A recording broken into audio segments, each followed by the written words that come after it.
Halo, assalamualaikum warahmatullahi wabarakatuh. Ketemu lagi dengan saya di channel Vlog Berita. Oke teman-teman, hari ini tuh ada kabar berita dengan judul Olivia Natania berbohong. Agustin bongkar posisi menantu Nia Daniati saat terima uang. Ada Rafli. Mantan guru Olivia Natania, Agustin, menilai pengakuan menantu Nia Daniati, Rafli Nopianto Tilaar, tidak mengetahui soal rekening pribadinya dipakai untuk menampung uang korban dugaan CPNS fiktif adalah mustahil. Agustin adalah satu di antara korban dugaan CPNS fiktif yang diduga dilakukan anak Nia Daniati ini. Hal yang mustahil kalau Rafli tidak tahu menahu, kata Agustin saat ditemui di kawasan Pondok Pinang, Jakarta Selatan pada Rabu 20 Oktober 2021. Dilansir dari palembang.tribunnews.com, bukan tanpa sebab Agustin mengklaim justru Rafli yang memperkenalkan dirinya dengan Olivia untuk membicarakan soal seleksi CPNS fiktif tersebut. Saya diperkenalkan sama Rafli pada 2019. Dia datang ke kami dengan Olivia dan bahkan ada transaksi di mana orang menyerahkan uangnya itu ada Rafli, ungkapnya.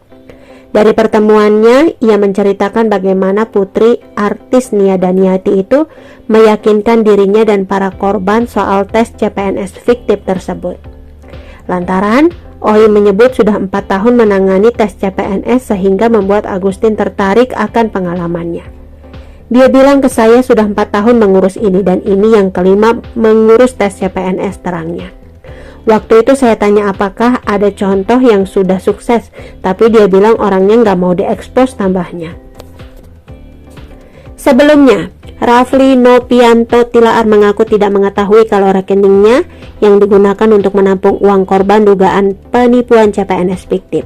Bahkan, ia mengaku kaget saat mengetahui istrinya menerima uang tersebut. Olivia pun menjelaskan jika dirinya kala itu tak terlalu dekat dengan sang suami, karena Rafli harus pergi menjalankan pendidikan CPNS usai menikah dengannya.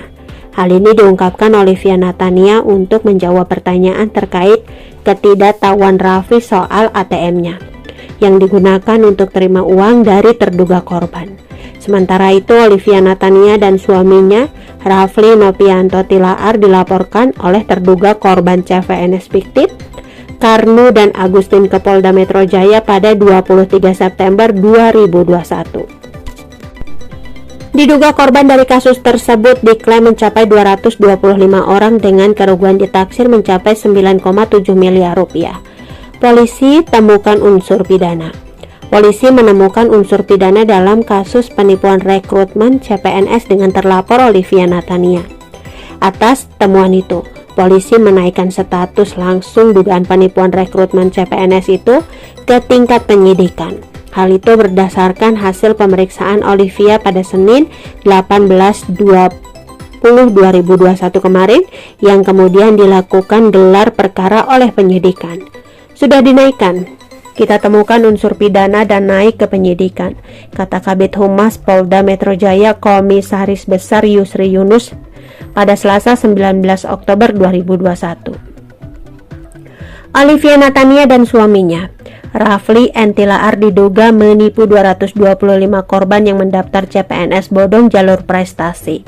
Untuk kasus yang sedang diproses di Polda Metro Jaya, Olivia dilaporkan oleh 5 korban yang mengalami kerugian mulai dari 25 sampai 150 juta rupiah per korban. Total kerugian 225 korban ditaksir mencapai 9,7 miliar rupiah. Kasus ini juga mencatut sejumlah nama pejabat, diantaranya Gubernur DKI Jakarta Anies Baswedan dan Menpan RB Cahyokumolo. Olivia telah menjalani 2 kali pemeriksaan pada 11 dan 18 Oktober 2021.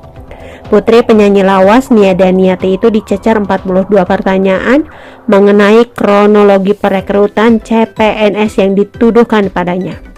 Tak hanya itu, Oi juga dituding memalsukan surat keputusan penetapan CPNS lengkap dengan NIP dan logo Badan Kepegawaian Negara.